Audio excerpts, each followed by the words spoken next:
ഒരു വെടി പോലും പൊട്ടിക്കാതെ ഇറാൻ അമേരിക്കയെ മുട്ടുകുത്തിക്കാൻ കഴിയും. ഇത് പറയുന്നത് മറ്റാരുമല്ല, ഒരു ചൈനീസ് പ്രൊഫസർ ഒരു പ്രസന്റേഷനിലൂടെ അതിന്റെ എല്ലാ ചിത്രങ്ങൾ സഹിതം കാണിച്ചുകൊണ്ടാണ് ഈ ഒരു വലിയ വിവരം പുറത്തുവിട്ടിരിക്കുന്നത്. ഏതായാലും നമുക്കും ഒരു അത്ഭുതം തോന്നും, എങ്ങനെയാണ് ഒരു വെടി പോലും പൊട്ടിക്കാതെ വളരെ എളുപ്പത്തിൽ അമേരിക്കയും സഖ്യകക്ഷികളും ഇറാനെ പരാജയപ്പെടുത്താൻ കഴിയുകയെന്ന്. ഇറാന്റെ അവസാന ആയുധശേഖരം എന്തെന്ന് ആർക്കും അറിയില്ല. അതിൽ ഏറ്റവും പ്രധാനപ്പെട്ട ഒന്നാണ് സൂയിസൈഡ് ഡ്രോണുകൾ. ഈ ഡ്രോണുകൾ ഉപയോഗിച്ചുകൊണ്ട് അവർ അവസാന സമയത്ത്, അതായത് അവർ അമ്പയെ പരാജയപ്പെടുന്ന ഘട്ടം വന്നാൽ അവർ അത്തരത്തിലേക്ക് നീങ്ങും. അതുതന്നെയാണ് മുൻപ് ഇറാൻ പറഞ്ഞത്, ഞങ്ങൾ മുങ്ങുകയാണെങ്കിൽ കൂട്ടത്തിൽ നിങ്ങളെ മുക്കുമെന്ന്. പ്രത്യേകിച്ച് ഗൾഫ് രാജ്യങ്ങളെ നോക്കിയാണ് ഇറാൻ അത് പറഞ്ഞത്. അതിനൊരു കാരണമുണ്ട്. നമ്മുടെ ഗൾഫ് രാജ്യങ്ങളിൽ ഒരു പ്രധാന പ്രശ്നം കുടിവെള്ളമാണ്. ഈ കുടിവെള്ളത്തിനായി അവർ കടൽ വെള്ളമാണ് 60% ശുദ്ധീകരിച്ച് ഉപയോഗിക്കുന്നത്. ഈ പ്ലാന്റുകളാട്ടെ സ്ഥിതി ചെയ്യുന്നതെല്ലാം തന്നെ ഈ തീരപ്രദേശങ്ങളിലും. ഇവിടെ ഈ സൂയിസൈഡ് ഡ്രോൺ ആക്രമണം നടന്നാൽ മണിക്കൂറുകൾക്കകം പശ്ചിമേഷ്യയിലെ എല്ലാ രാജ്യങ്ങളിലും കുടിവെള്ള പ്രശ്നം രൂക്ഷമാകും.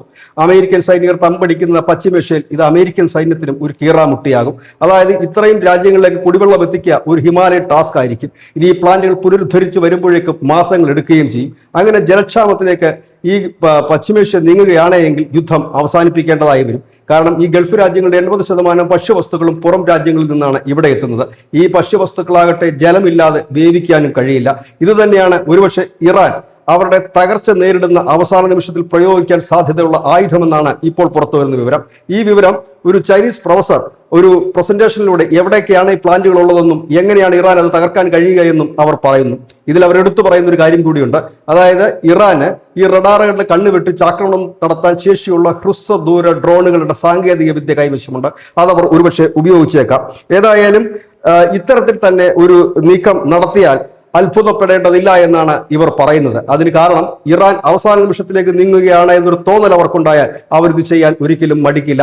കാരണം ഇത്രത്തോളം ഈ ഒരു ആക്രമണം, അതായത് അമേരിക്കൻ സിസ്റ്റങ്ങളെ പോലും ആക്രമിക്കുന്ന തരത്തിലേക്ക് ഇറാന്റെ പക്കൽ ആയുധങ്ങളുണ്ടെങ്കിൽ ഇതവർക്ക് നിസ്സാരമായി ചെയ്യാൻ കഴിയുമെന്ന്.